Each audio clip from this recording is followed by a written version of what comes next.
Movie की शुरुआत में हम जेनिफर को देखते हैं, जो इस मूवी के पहले पार्ट में थी और अब उसने अपना नाम बदलकर एंजेला रख लिया था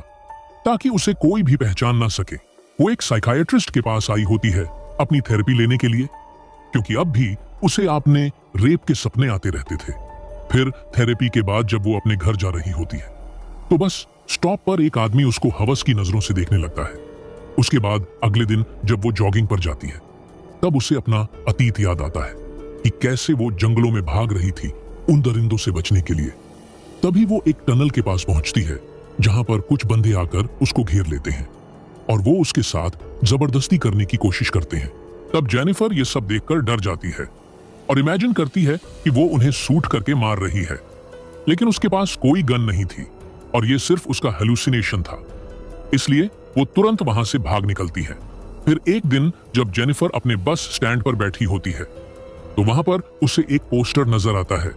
जहां पर रेप हुई लड़कियों की एक कम्युनिटी थी जिसमें ज्वाइन होके वो लोग अपनी अपनी कहानियां सुनाते थे। फिर जेनिफर भी उस कम्युनिटी को ज्वाइन कर लेती है ताकि उसे अपने हेलुसिनेशन में मदद हो सके। तब वहां पर जेनिफर की मुलाकात ऑस्कर नाम के एक आदमी से होती है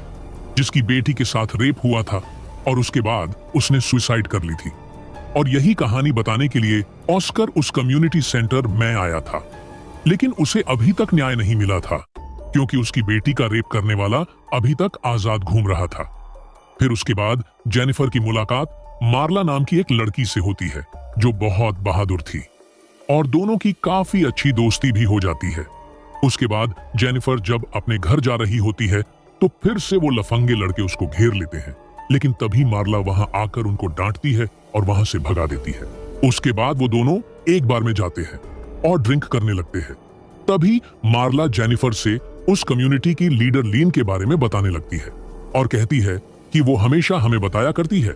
कि जिन्होंने भी हमारे साथ ऐसा किया है उन्हें हम माफ कर दें, लेकिन कोई भी इससे सहमत नहीं था, बल्कि वो सभी बदला लेना चाहते थे। तब जेनिफर कहती है कि मैं भी इस बात से सहमत हूं, क्योंकि पहले पार्ट में हमने देखा था कि किस तरह जेनिफर ने उन रेपिस्टों से ब्रूटल तरीके से बदला लिया था, लेकिन इसके बारे में किसी को कुछ भी पता नहीं था क्योंकि वो नाम बदलकर यहाँ पर रह रही थी। फिर अगले दिन उसी कम्युनिटी में कैसी नाम की लड़की अपनी कहानी बताती है और कहती है कि उसके पिता के मरने के बाद उसकी माँ ने दूसरी शादी की, लेकिन वो आदमी बहुत ही बुरा होता है क्योंकि वो हर शाम मेरे साथ जबरदस्ती करता है और आज तक ऐसा ही चल रहा है और उसकी माँ ने कभी भी उसको ये सब करने से रोका भी नहीं। तब ये सुनकर जेनिफर और मार्ला को बहुत गुस्सा आता है, इसलिए अगली सुबह वो दोनों कैसी के घर के पास जाती है जहां पर कैसी के पिता रॉन अपने काम पर जा रहे थे। तब वो दोनों उसका पीछा करती है और देखती है कि रॉन अपने काम पर भी लड़कियों को ही छेड़ रहा था, जिसे देखकर उन दोनों को अच्छा नहीं लगता और वो दोनों उससे बदला लेना चाहती थी। इसीलिए काम खत्म करने के बाद रॉन जब पार्किंग एरिया में आता है तब वो दोनों मास्क पहनकर आती है और उस पर हमला कर देती है। फिर उससे कहती है कि उन्हें सब कुछ पता है कि वो अपने बेटी के साथ क्या क्या करता है और अगर अगली बार वो अपनी बेटी को छुआ भी तो वो मारा जाएगा, जिसे कहने के बाद वो दोनों वहां से निकल जाती है। फिर अगले दिन कैसी जब कम्युनिटी सेंटर में आती है तो वो सबको बताती है कि अब रॉन बहुत सुधर गया है, वो उसे अब हाथ भी नहीं लगाता,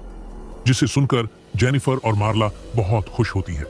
क्योंकि उनकी वजह से एक आदमी अब सुधर गया है। लेकिन उसके बाद जब वो दोनों घर जा रही होती है तो मार्ला बहुत ही टेंशन में होती है।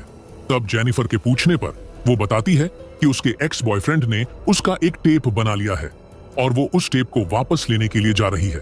ताकि वो उसे वायरल ना कर दे, इसीलिए कुछ दिनों बाद वो उससे मिलेगी। फिर कुछ दिनों बाद हम जेनिफर को एक कॉफी शॉप में देखते हैं क्योंकि मार्ला आज उससे मिलने आने वाली थी, लेकिन मार्ला वहां पर नहीं आती, इसीलिए जेनिफर कम्युनिटी सेंटर में जाती है, लेकिन मार्ला वहां पर भी नहीं होती। तब वहां पर लिन जेनिफर को बताती है कि किसी ने मार्ला का बहुत बुरी तरह से रेप करके उसको मार डाला है, जिसे सुनकर उसको बहुत बड़ा झटका लगता है क्योंकि वो उसकी काफी अच्छी दोस्त थी। तभी वहां पर मैकडैलन नाम का एक डिटेक्टिव आता है और वो वहां पर मार्ला के बारे में पूछताछ करने के लिए आया था। तब ऑस्कर उसको देखकर उस पर चिल्लाने लगता है और उनसे कहता है कि उनके लापरवाही की वजह से ही कितनी लड़कियां इस सब का शिकार बनती है और कई सारे क्रिमिनल जेल से छूट जाते हैं, जिसे सुनकर डिटेक्टिव कहता है कि वो उसकी बातों से सहमत है,